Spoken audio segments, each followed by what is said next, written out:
양자역학적 관점에서 정보는 빛보다 빨리 전달될 수 있나요? 짧은 대답은 아니요입니다.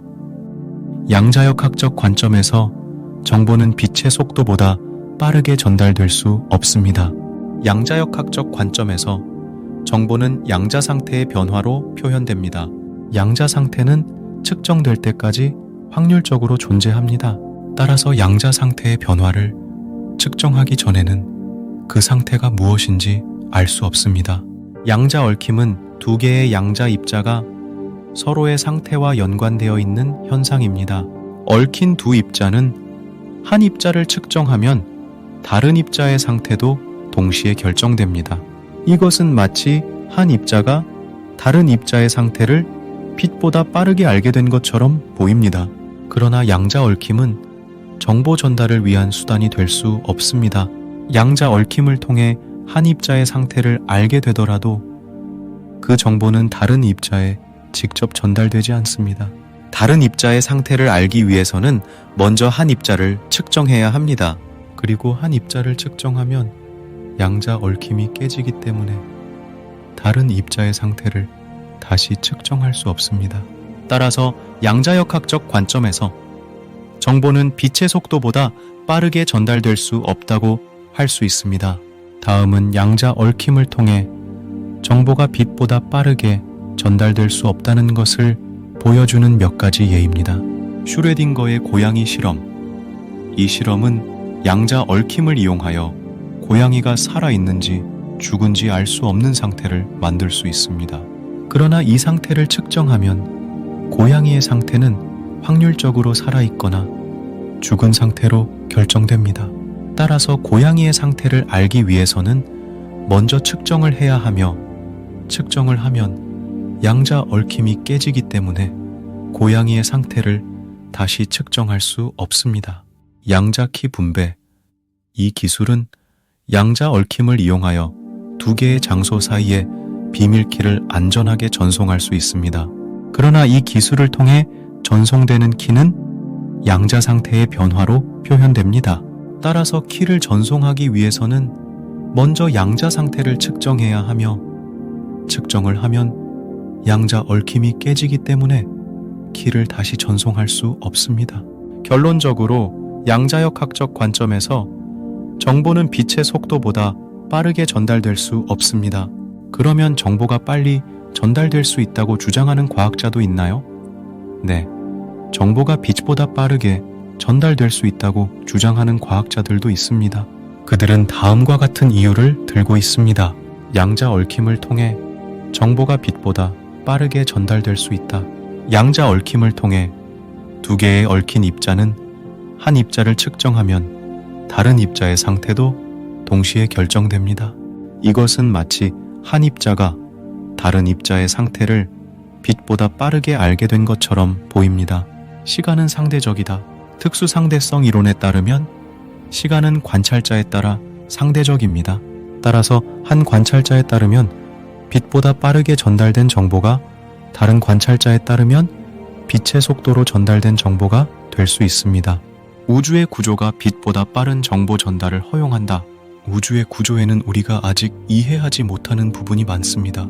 따라서 우주의 구조가 빛보다 빠른 정보 전달을 허용할 수도 있습니다. 그러나 이러한 주장에 대한 반박도 있습니다.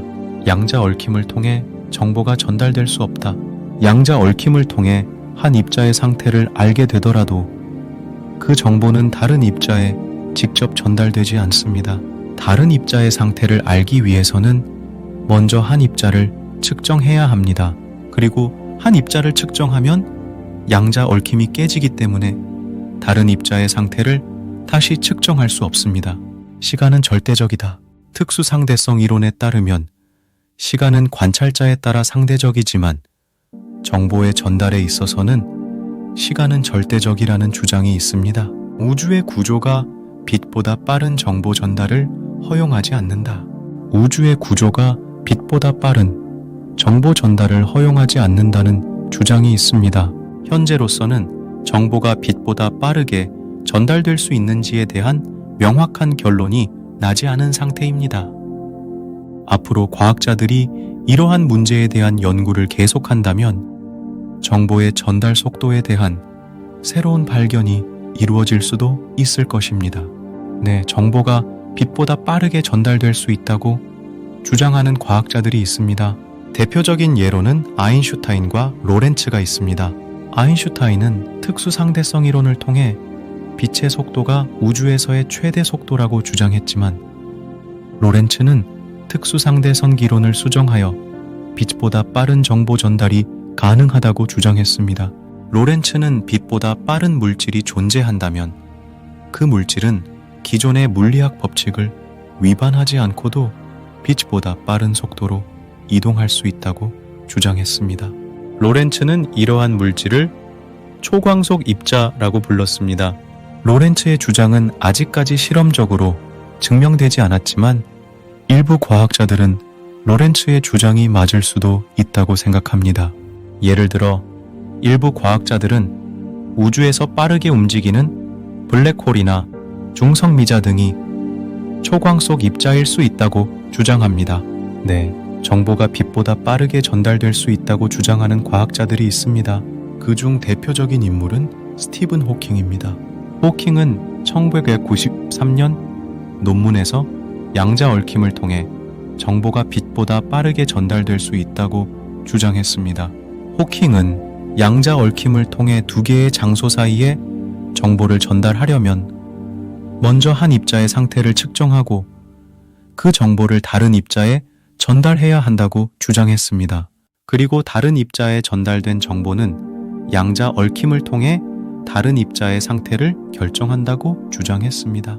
그러나 호킹의 주장은 많은 비판을 받았습니다.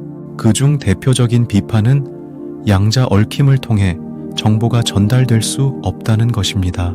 양자 얽힘을 통해 한 입자의 상태를 알게 되더라도 그 정보는 다른 입자에 직접 전달되지 않습니다. 다른 입자의 상태를 알기 위해서는 먼저 한 입자를 측정해야 합니다. 그리고 한 입자를 측정하면 양자 얽힘이 깨지기 때문에 다른 입자의 상태를 다시 측정할 수 없습니다. 이외에도 양자 얽힘을 통해 정보가 빛보다 빠르게 전달될 수 없다는 근거는 다음과 같습니다. 양자 얽힘은 양자 상태의 변화를 통해 표현됩니다. 양자 상태는 측정될 때까지 확률적으로 존재합니다. 따라서 양자 상태의 변화를 측정하기 전에는 그 상태가 무엇인지 알 수 없습니다. 따라서 양자 얽힘을 통해 정보가 전달될 수 있다고 하더라도 그 정보는 확률적으로만 전달될 수 있습니다. 양자 얽힘은 두 개의 입제만 적용됩니다. 따라서 양자 얽힘을 통해 정보가 전달되더라도 그 정보는 두 개의 입자 사이에만 전달될 수 있습니다. 양자 얽힘은 양자 효과입니다. 따라서 양자 얽힘은 고전 물리학의 법칙을 위반하지 않습니다. 고전 물리학의 법칙에 따르면 정보는 빛의 속도보다 빠르게 전달될 수 없습니다. 결론적으로 양자 얽힘을 통해 정보가 빛보다 빠르게 전달될 수 있다는 주장은 아직까지 받아들여지지 않고 있습니다. 또 다른 예로는 알렉산더 벨이 있습니다. 벨은 1964년에 벨의 부등식이라는 이론을 발표했습니다. 벨의 부등식은 양자 얽힘을 통해 정보가 빛보다 빠르게 전달될 수 없음을 보여줍니다. 그러나 일부 과학자들은 벨의 부등식이 양자 얽힘을 통해 정보가 빛보다 빠르게 전달될 수 있음을 보여주는 증거라고 주장합니다.